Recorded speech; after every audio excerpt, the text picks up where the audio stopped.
So George Masvidal went nuclear on Nate Diaz, and I'm going to just basically go over the things that he said, and I'll give you my input on whether I think these are valid points or not. A lot of them are pretty valid, I would say. And then we could kind of speculate on what's going on with Nate Diaz. Now, if you like the content, subscribe and ring the bell. So, listen. Masvidal is frustrated because Masvidal wants a fight. Masvidal is in one of those tough situations where, like, you can't just throw Masvidal in there with just anybody. Because he's such a huge star, because his contract is so big, he only has a handful of guys that he can fight, and he's friends with some of them, Like, Dustin Poirier is out. Can't fight Dustin Poirier. Nate Diaz is certainly one of the guys that he could fight, but he was supposed to fight Dustin. I don't even know. Obviously, that's one of the guys that Masvidal's targeting. Conor is one of the guys, but Conor is impossible to tie down. Like, it seems like these guys... If you really want to understand, what this is like a perfect example of is why the UFC doesn't like making guys rich, Like, do you notice a difference between the ease with which they are able to book guys, like, as an example, fill in the blank with anyone except for, like, the top 5-6 guys, right? Guys that don't have a bunch of money, right? Those guys are always up to fight because they need to, okay? You look at Nate Diaz. How easy is it to book him? Impossible. Conor McGregor, how easy is it to book him? Very challenging, it seems like. I mean, who knows? Like, I think Conor makes so much money that maybe that was kind of skewed through 2020. But still, I mean, Conor, it's not like you can, like, rely on, is he going to fight twice this year? You have no idea, right? John Jones, he says he's set for life financially, and by his lack of engagement, I believe him. Speaking of which, I got to do a video about those tweets that he did the other night. That was crazy town. We'll do that, actually.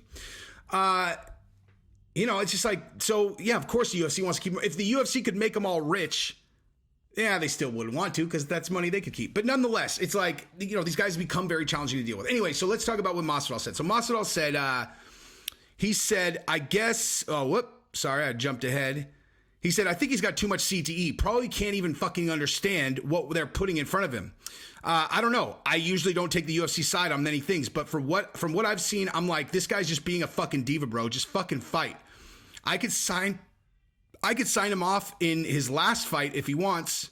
All that shit talking he's been doing lately, I wouldn't mind breaking his jaw and sending him off to whatever gambling casino he's going to be fighting at or Indian reservation he'll be headlining. I don't mind. But he won't sign when my name gets brought up again. It's another ghost, Ghost Hunter Campbell on all the matchmakers for the weeks when my name gets brought up. So it's whatever. Diaz is, this is just them saying Diaz has repeatedly asked the UFC to book his final fight under contract, which is true. And I'm sure that they would fucking book Masvidal if Nate would sign. I guess me kicking him in the fucking mouth changed. The referee stopped him because he had numerous cuts on his face. I never once went to the referee and said, hey, you should stop the fight. This guy looks like he's in bad shape. Yet he called me a coward and all types of shit and continues to fucking play it up like that.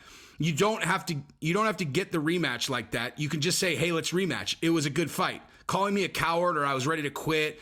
Have you ever seen me quit in a fight? Like me just going back to the seat and say, no, this guy's too much. Especially if I'm up on all fucking judges' scorecards going into the 4th and 5th round. All the damage I put on this guy, I'm going to all of a sudden just quit because the pace is too much. If anyone was going to quit, it was him. So him calling me a coward, him saying I was getting tired and that I was ready to quit. It's like, you ain't got to do all that, bro. But if you want to, sure, you could just join the list of idiots that I know. If he's hearing this and he's going to make dude, this is a long statement, man. If he's hearing this and he's going to make a little stupid tweet or he's just going to do the whole bitch thing, sign the fucking paper, let's go fight. Let's go fight. You make all this noise, and if you had round 4 and 5, what are you going to do, brother? Just lay on your back and hold your stomach? What are you going to do, just get your face pounded? That's all you were going to do. So don't really respect him too much for what he's saying. I think a lot of this is bullshit. It's just him trying to get the fans on his side. There's a lot of fights offered to this bitch ass, and he just doesn't want to take them. God damn. That's a long-ass quote, man. But here's the thing. It's like, dude, the UFC, here's the thing. The UFC is obviously trying to re-sign him to a multi-fight deal, right? And I will say, again, I don't really know what Nate is going to do. Like, if he gets out of his UFC contract, he goes and fights Jake Paul, if it was any other fighter, I would say that he must know what the deal is going to be with Jake Paul, right? Like if it was any other fighter, it'd be like, okay, well, obviously, under the table or verbal, he knows what that money is going to be if he gets out of his UFC contract. It being Nate, you just don't know, dude. Like, you have no idea. Like, it could just be like, he's just like, I don't know. That just doesn't, like, I've never heard Nate, like, just drop some straight logic on why he's doing anything. You know what I mean? Like, that's just not the way it seems like those guys make decisions. Where he's just like, I want out, man. I want out. And so it's like, okay, well, here's a fight. He's like, nah, man, I don't want that one. You're like, all right, what are you looking for? Just give me that fight. It's like, he must be impossible to deal with, dude. But I can tell you this, I guarantee the UFC's offered him a lot of money because they want that Conor fight. Like the UFC knows that Conor McGregor and Nate Diaz fight is an enormous moneymaker for them.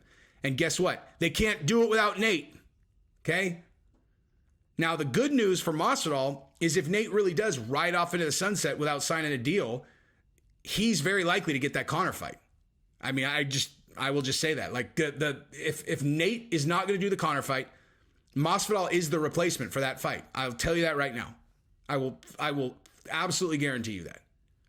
Because they're not just going to let that fight die. And if Nate won't do the fight, what are you going to do?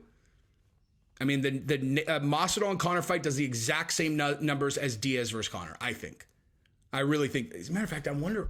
Let me think about that for a second.